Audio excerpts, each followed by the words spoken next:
Olá, queridos estudantes, vamos então aí nos términos, nas questões finais dessa história do Brasil recente, pensando então o PT no poder, o governo Lula. Então a gente sabe que no final do segundo governo do FH a situação já não era tão confortável assim.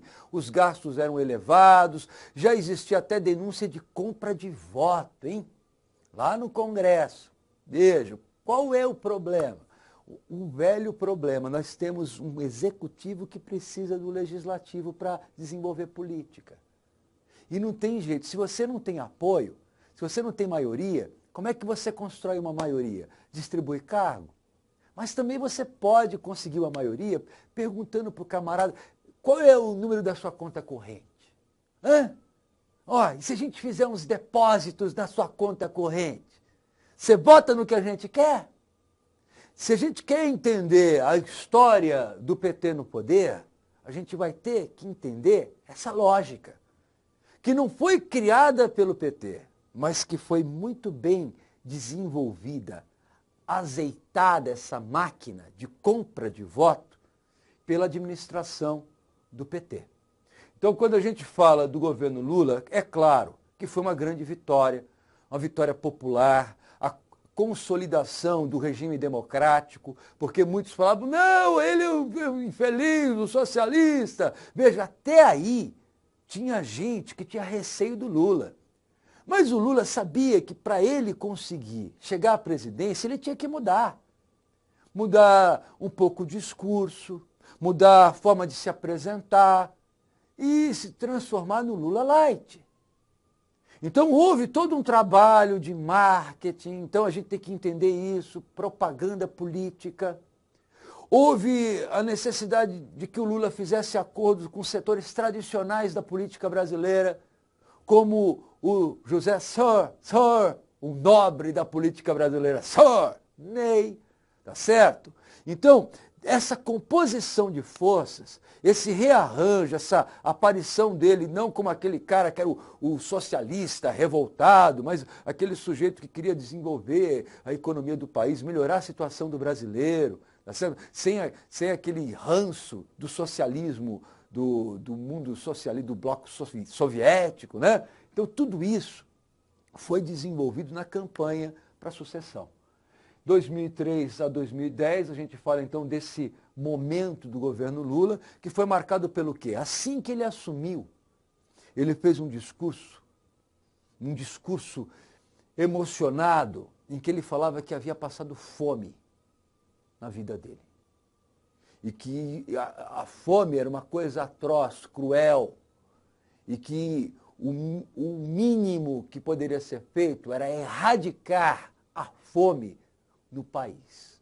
Então, nós temos a criação de grandes programas de assistência social desenvolvidos pelo Lula. A gente tem que entender que, de uma certa forma, uma parte significativa da população brasileira que estava no estado de miséria deixou esse estado de miséria por conta de programas assistenciais do governo federal. E um deles foi o Fome Zero. A gente vai entender nesse quadro também o estabelecimento do Bolsa Família. Tudo isso faz parte de um esforço de melhorar as condições de vida daquela população que vive muito mal no país. Mas veja, não foi só isso que aconteceu. Houve, de fato, a entrada de capitais no país. Empresas se instalaram no país. E um quadro, vamos dizer assim, a renda no Brasil continua concentrada. Mas houve a criação de uma nova classe média no país. Não foram só os mais pobres que deixaram de ser mais pobres, mas aqueles pobres, uma parte desses pobres, se tornaram uma nova classe média. Então a gente tem que entender que a política do governo Lula foi uma política de distribuição de renda, como Bolsa Família. Veja, a ideia era: o problema do consumo está na taxa de juros. Então, a taxa de juros na época do FH elevou no segundo governo. E o Lula dizia, desse jeito não tem como investir. É o capital, então vamos reduzir a taxa de juros. Todo o processo de redução de taxa de juros é importante para o consumo, por quê? Porque, veja, os financiamentos bancários para compra disso e daquilo, de uma televisão, disso e daquilo, se faz com a taxa do governo, é um indicador. Então, se o juros Selic diminui, o que acontece? É um sinal, porque o crédito fica mais barato. Então, o que eu faço? Eu posso ter uma taxa de juros menor. Então, é esse quadro de redução de taxa de juros que favoreceu. Veja, o Brasil vai continuar, apesar da crise econômica que houve, o Brasil continuou com uma economia mais ou menos estável. Porque o que estava aquecendo a economia era esse consumo, algo que a gente já não consegue perceber. Mas isso manteve a economia brasileira. Então, a formação dessa nova classe média. Num quadro, a princípio, porque você tinha patamares de inflação, metas de inflação, que não foram superados. Então a gente fala que o governo trabalhava com metas de inflação que não eram ultrapassadas no primeiro governo Lula. E isso estimulava ainda mais o quê? Os investidores, o próprio investimento. Muitas empresas foram atraídas para explorar essa nova classe média. Veja, o governo passava a imagem de ter o controle da situação econômica. Agora, para realizar certas políticas, era necessário ter o apoio do Congresso. Como nós vimos naquele plebiscito, o parlamentarismo perdeu para o presidencialismo. E a grande questão qual era? Como ter as medidas do governo aprovadas no Congresso, que é um Congresso que depende muito de quê? Vamos lembrar? Dos cargos políticos. Então, veja, o ministro da Casa Civil, um sujeito que era assim, um braço direito do Lula, ele se envolveu numa grande articulação para conseguir a sustentação para a política do Lula no Congresso Nacional. Veja, esse foi um esquema que depois foi denunciado, mas funcionou por um bom tempo. Envolvendo Banco Rural, tá certo? Envolvendo recursos de Caixa 2 de campanha e o pagamento para parlamentares votarem nos projetos governamentais. De fato, era compra de voto no Congresso. E o nome dado a isso, mensalão, porque de fato era todo mês. O camarada recebia uma quantia, um parente dele recebia uma quantia para ele ir lá e votar nos projetos do governo. Se nós quisermos entender esse sistema, é um sistema de corrupção que existiu no país. O chefe do esquema era José Dirceu. Claro que existia o ministro da Fazenda também, um tal de Antônio Palocci. Palocci, ele tinha a língua presa, mas eu acho que tinha também o rabo preso, tá certo? Que também estava no esquema, e encontros, festas aconteciam em Brasília, regadas a comida e bebida e mulheres, e lá os esquemas políticos eram montados. Então, um sujeito que era... Aí a gente vai entender a questão do marketing, né? O cara tem uma agência de propaganda, publicidade, então todos os esquemas passam pela propaganda, pela publicidade, né? O Marcos Valério, que já havia contribuído para a compra de votos na época do PSDB, ele se torna o grande agenciador desse esquema. Então, Banco Rural, envolvimento de Marcos Valério, denúncias são feitas, os jornais começam a publicar coisas. Veja, tem a grande questão aí é que o povo começa a sacar. É o motorista, é aquele caseiro, é aquele cara do povo que está ali vendo os esquemas acontecendo, que começa a falar. Então a mídia começa a publicar. Os governantes tentam, não, mas quem é esse camarada para ficar falando uma porcaria dessa? E as investigações começam a ser feitas.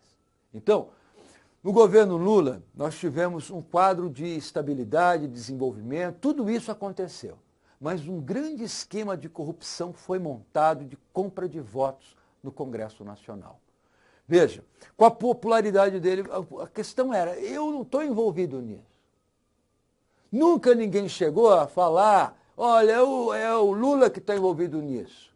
Esse é o esquema do Zé Disseu. A coisa para no Zé Disseu. Então a gente vai ter todo o sistema de investigação criminal e as discussões também de criação de comissão parlamentar de inquérito. Esse foi o quadro desse governo Lula. Vamos dar mais uma olhadinha no próximo slide para a gente entender a sequência disso. Vamos lá? Aqui, ó. Claro, ele foi reeleito com a popularidade que possuía. Veja, essas coisas, essas manchas do esquema de corrupção, elas não atingiram o presidente. No entanto, o segundo governo, da mesma forma que o segundo governo da FH não foi lá essas coisas, o segundo governo do Lula também teve problemas. Veja, o governo passou a gastar muito mais. Então, toda aquela austeridade fiscal que existia no primeiro governo, ela se perde por conta do quê? Da tentativa de se perpetuar no poder. Então, grandes gastos, dinheiro que vai, e você não cumpre o ajuste fiscal, a inflação começa a subir, as metas inflacionárias estabelecidas pelo governo são ultrapassadas, já há um quadro de crise. E o governo tem que fazer o quê? E agora vamos ter que elevar o juro para captar mais capital, porque não está vindo mais capital, não está vindo recurso do estrangeiro. Vamos elevar mais. Então, aquela política de queda da taxa Selic, ela deixa de existir. E o Banco Central, existia aquela discussão, o Banco Central ele tem que ter autonomia, não tem que ter autonomia. Veja, havia uma ingerência do governo no Banco Central. E aí a ideia de aumentar os juros. Então, gastos elevados do Estado. E é nesse cenário que o presidente aparece com um projeto chamado de Plano de Aceleração do Crescimento, o PAC. Quem era, olha, se o FH foi o mentor, né, do Plano Real, nesse contexto era a ministra do Lula, Dilma Rousseff, que aparecia com um plano de aceleração do crescimento. Grandes investimentos em obras infraestruturais. Vamos pensar o seguinte, não houve aquele New Deal do Franklin Delano Roosevelt para alavancar a economia norte-americana e que nós tivemos grandes investimentos do Estado em obras de infraestrutura? A ideia era essa, a economia brasileira não vai parar de crescer. Nós vamos crescer com grandes investimentos do governo em obras de infraestrutura, de saneamento e, de uma certa forma, a economia continuará aquecida. Foi nesse contexto de grandes investimentos, de recursos que eram liberados, que nós tivemos, então, as eleições para a presidência da República. E Dilma Rousseff foi a primeira mulher eleita aqui na Terra Brasilis. Ela é a presidenta ou a presidente Dilma Rousseff. Claro que quando a gente olha para o governo da Dilma Rousseff, a gente não pode ainda fazer uma avaliação histórica por conta de que o governo dela nem terminou e a gente nem sabe se vai terminar, tá certo? Então, a gente tem que pensar isso adiante. Mas se o vestibular fizer alguma questão da história do Brasil recente, provavelmente vai tocar nessa questão da corrupção, do financiamento, da compra de votos e de todo o processo que houve no Supremo de julgamento desses homens. Teve gente que foi encontrada com o dinheiro na cueca. Tá certo? Mas veja, eu não posso falar disso, porque senão eu fico nervoso, eu vou me descabelar e eu já não tenho nem cabelo para tirar, tá certo? Então, ó, queridos, bons estudos, pega o exercício, ó, vamos fazer diferente, né? Você está aí, querendo entrar na faculdade, vamos fazer uma história diferente. Sucesso, êxito e força, coragem. Até breve. Mais aulas de História Geral. Falou? Tchau.